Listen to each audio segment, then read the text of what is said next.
On our top story today, people on the internet have turned the Dubai porta potty story into funny memes of people smeared in mud. But why is this word so bad? Porta potty, stick around to find out.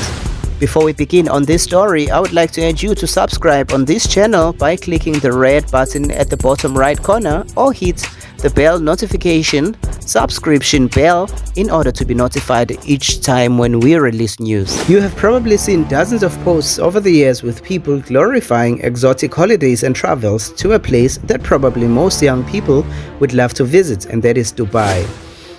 Who wouldn't want to visit a modern city that has rapidly developed, which attracts thousands of skilled experts from all over the world? People are of the idea that if there is rapid development, salaries must be good, which means entertainment and leisure is twice as nice, or let's just say 3 times as nice. No wait, it must be 10 times as nice. What about the people that go there? Are they beautiful? Should they be beautiful? Of course they will be beautiful. People love sunny weather on cities that are located next to the beach. They want to swim, dance, eat good food. I'm not sure about drinking in public, which is what we love to do in South Africa. I'm sure you have heard about last week's trending story, the Dubai porta potty, where women from Africa and other places like South America are brought into Dubai to engage in high-profile prostitution called Dubai porta potty. I went over to check. What does this mean? It turns out porta potty refers to a movable toilet. One Nigerian lady posted her account on what transpired when she partook in this practice. Her story begins with her by saying, "I was so happy, so I get there. As soon as I get there at the hotel room, there is a note telling me to be ready for dinner. I'm going onto the yacht for 2 nights and that another $10,000 has been deposited into my account." Wow, that is rather impressive. $10,000 amounts to around 150,000 rands, and that is the sum she claims she was paid even before she started doing the job. She thereafter went on to say, "I was later instructed that I would receive the rest of my money, which would total to $30,000 before I step onto the plane back home. 10,000 had already been deposited into my account and it seemed like I had done absolutely nothing to work for it. I was thanking you." That is what the note said. Next day we got onto a 200-foot yacht. On it, my friend, myself and another girl and 9 Arabian guys were there. I was starting to doubt what the hell I got myself into. 6 of them were fat and all of them were so hairy. It was intense. We started drinking to ease the nerves and the guys don't even pay attention to us or say anything. They just sat there and played board games and smoked cigars.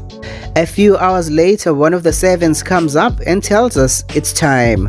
We go into a separate room. The servants tell us to get completely naked and lay on the bed and don't move. I was beyond up at the time and a million thoughts were running through my head.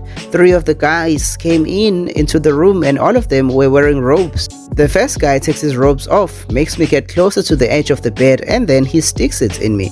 3 or 4 minutes later he makes this weird yelling noise in Arabian, takes his private part and then he all over my face.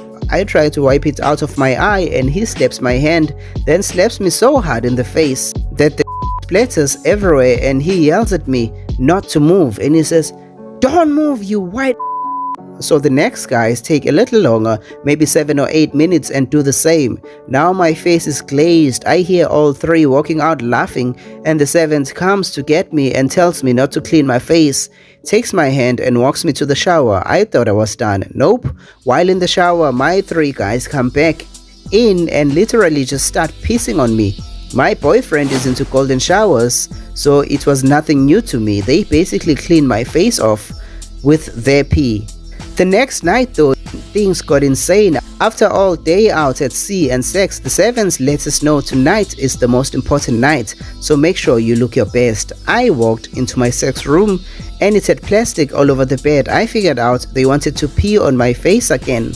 So this time, instead of 3 coming into the room, only 1 guy came into the room. He had sex with me and then, he pops a squat all over my chest and he was pushing it out. It became really liquidified and then it got all over my face and in my mouth. I instantly pop out and I start throwing up everywhere. He grabs me by my hair, he slaps me so hard and then he tells me he's not finished. But I could not stop throwing up since I had poo in my mouth.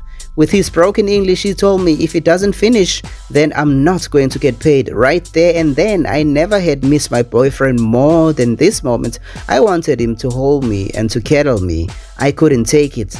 So all of that Sunday, I was secluded from everyone else, fed only once, and dropped off at the dock with everyone. I was notified I would not get paid my 30,000 owed to me by the fact that I didn't follow through. I didn't care about that. I still made 10,000 US dollars, and 10,000 US dollars in today's rates amounts to about 150,000 rands. So this girl got paid for sure. Funny memes have since followed on Instagram, and with different people posting different things that are funny and that are really getting you to laugh when you think about this.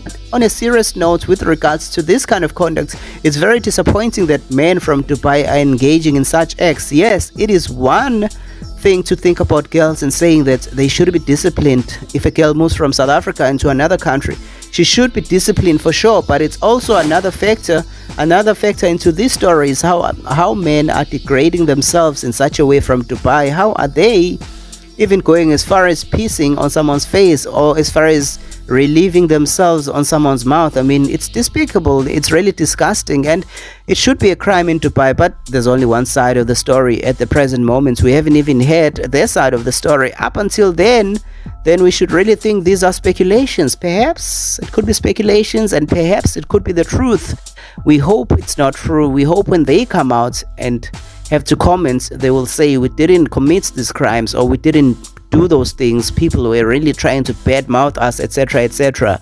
Otherwise, please don't forget to subscribe to this channel. So subscribe now in order to get more news on my channel, so that we can deliver to you more news.